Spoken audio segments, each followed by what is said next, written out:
possessed computers, a blinged-out Necronomicon, satanic pigs, and puppy-murdering bullies are all things to expect in Evilspeak that make this gender-swapped Carrie a real treat to the senses. Welcome to the HellBound Horror Show.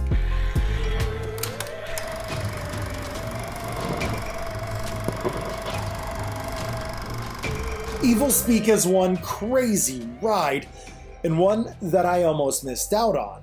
For those of you who don't know, I think the year 1981 is possibly the greatest year in horror cinema.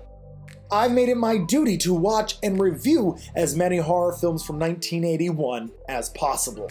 I've been releasing a review every Thursday to coincide with the 40th anniversary of all these films.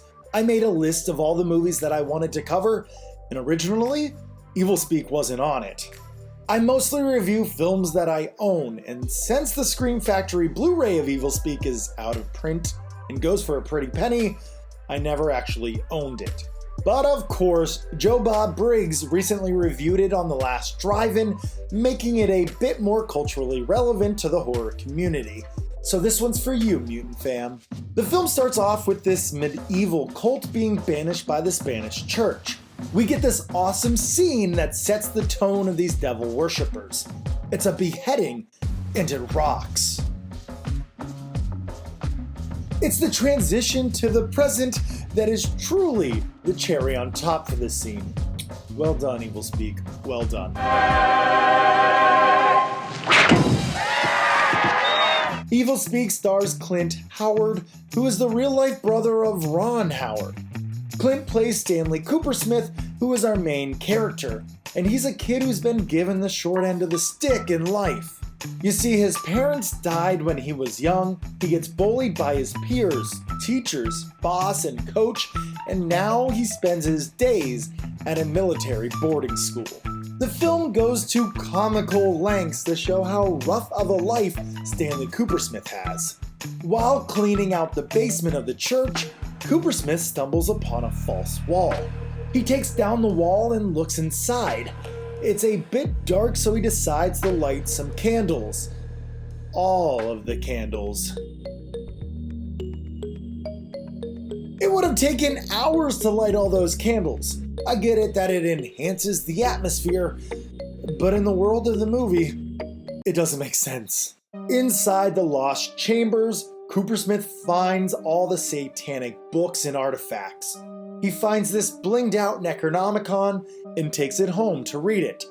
Since it's established that Coopersmith is a nerd, he of course loves technology. I need to make a warning to all the kids out there. This next scene is a bit barbaric and may not be suitable for young audiences.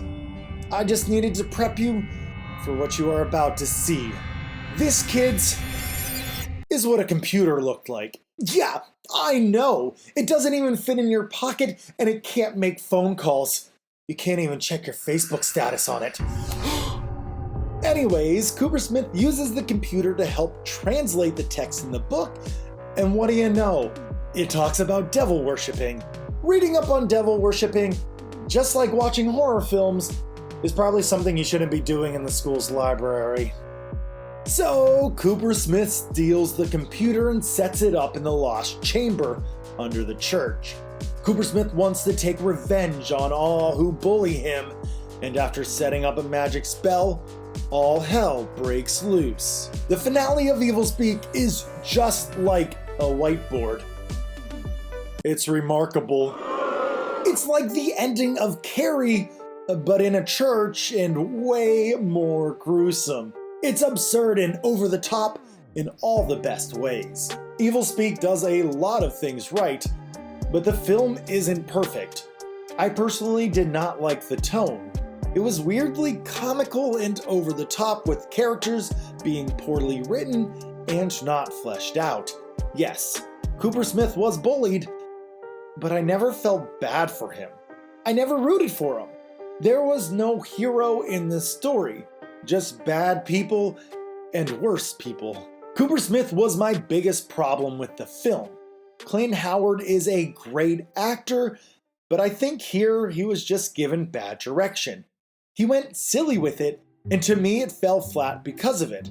A comedy act like The Three Stooges has a ton of bullying in it, but because the characters are over-exaggerated, it becomes funny. You don't feel sympathy for the Stooges, just like I didn't feel sympathy for Cooper Smith. Even though the tone is inconsistent, there is a lot to love about Evilspeak. The concept of a possessed computer was fairly novel in 1981, and the gore is phenomenal.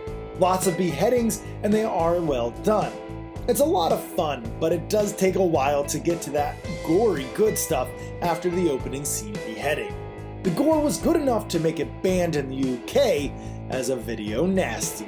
The video nasty label doesn't necessarily mean quality, but there is a standard associated with that term. As I stated earlier, there is a pretty expensive Blu-ray of this film by Scream Factory that was released in 2014 and is out of print.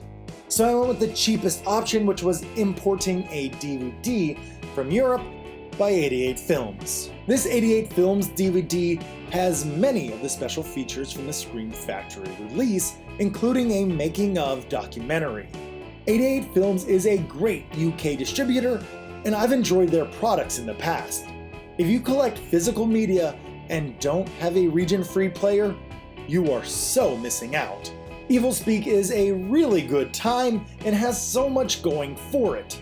It's completely outdated by today's standards, but that's what makes it such a fun time capsule, and honestly, is an interesting social commentary that could be more relevant now than ever before. Maybe the devil can be reached through technology or the internet. Maybe the devil is lurking in sex trafficking websites or the dark web. Or maybe it's less subtle than that. Maybe phones and technology are a way for the devil to distract us from the things that actually matter in life, keeping us glued to a screen instead of enjoying the beautiful creations of God. Sorry, I was texting the devil. We're getting lunch later. And that's all I have for tonight. So, as always, thank you so much for watching. Stay healthy, stay safe. Take care, everyone.